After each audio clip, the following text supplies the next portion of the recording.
Assalamualaikum warahmatullahi wabarakatuh. Ini adalah persemaian kita yang akan kita semai bibit cabai Awai Aceh, dan sekarang kita melakukan proses pelubangan. Ini kurang lebih 5.000 tanaman yang akan kita tanami di lahan kita yang kita garap sekarang ini. Untuk penanamannya kita akan tanam di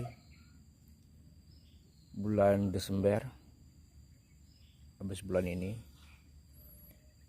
Begini, ini media tanamnya dari daun pisang.